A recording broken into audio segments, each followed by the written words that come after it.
Olá, hoje a gente vai fundo no capítulo 40 de Jó.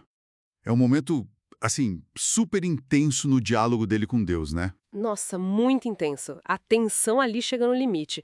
Depois de Jó falar, Deus finalmente responde, sabe? E não é com tapinha nas costas, não. De jeito nenhum. É direto da tempestade um confronto mesmo. Ele fala: aquele que contende com o Todo-Poderoso poderá corrigi-lo. Quem acusa a Deus, responda. É forte. Exato. E a reação do Jó, imediata. É quase um reflexo de submissão, né? Sim, ele parece que murcha ali na hora. Totalmente. Ele diz: Sou indigno, como posso responder-te? Ponho a mão sobre a minha boca. Basicamente, não tenho mais nada a dizer. Isso, falei uma vez, mas não tenho resposta, duas vezes, mas não direi mais nada. É uma virada de chave, né? Ele reconhece a imensidão do que está enfrentando. É um silêncio pesado, esse do Jó. Mas Deus não para por aí, né? Não, o diálogo não acabou para Deus. A voz volta da tempestade e o desafio aumenta. Aumenta muito. Prepare-se como homem, eu o questionarei e você me responderá. É quase como ok, você quis discutir a minha gestão. Então se aprume aí e ele vai direto ao ponto. Jó invalidaria a justiça divina só para provar que ele mesmo estava certo. Essa pergunta é demolidora. E aí vem aquelas perguntas retóricas sobre o poder, né? Você tem um braço como o de Deus. E pode a sua voz trovejar como a dele. É quase irônico, né? Totalmente. Mas não é só sobre força bruta, eu acho. A questão ali parece ser também sobre, será que você, Jó, tem a sabedoria, a capacidade de gerenciar o universo com justiça?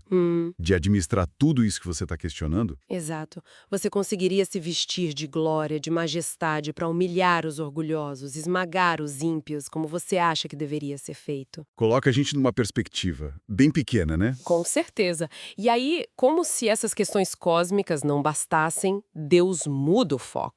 Ele traz um exemplo concreto. E que exemplo? O Bemote. Isso é fascinante. Uma criatura que, assim, começa sendo descrita de forma até simples. Come capim como boi. Pois é. Mas aí vem a descrição da força, né? Nossa. Força nos lombos, nos músculos do ventre, a cauda firme, tipo um cedro, ossos como tubos de bronze, membros como barras de ferro. Aqui a argumentação de Deus ganha outra dimensão, não acha? O bemote não é só para mostrar, olha como sou forte. Tem mais coisa aí. Eu vejo assim, ele parece representar um aspecto da criação que funciona numa lógica própria. Fora talvez das categorias de justo e injusto que o Jó está usando para medir tudo, sabe? Tipo uma força da natureza que segue as regras de Deus, não necessariamente a nossa compreensão de como as coisas deveriam ser. Exatamente. É como se Deus dissesse: olha isso aqui, Jó. O mundo que eu criei tem coisas assim poderosas que seguem a minha ordem, que talvez não caibam na sua caixinha de causa e efeito moral. Então, essa criatura é um exemplo de poder que Jó nem consegue entender direito, muito menos controlar. Precisamente.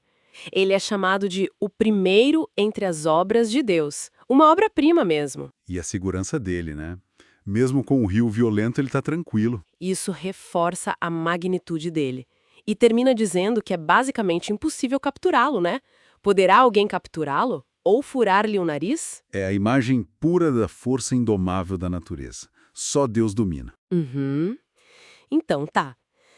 Juntando tudo, as perguntas desafiadoras e aí essa descrição longa do Bemote, qual o objetivo final disso tudo? Não é só calar o Jó pela força, né? Acho que não. Parece mais uma lição, talvez, para expandir a visão do Jó. Expandir sobre o que exatamente? Sobre o poder de Deus, claro. Mas também sobre os limites do nosso entendimento, da nossa perspectiva humana. E talvez sobre a própria justiça divina, que pode ser muito mais complexa, mais vasta do que a gente imagina. Faz sentido. Vimos a reação inicial dele de colocar a mão na boca. De humildade. Sim. E essa imagem final do Bemote, ela fica ecoando, né?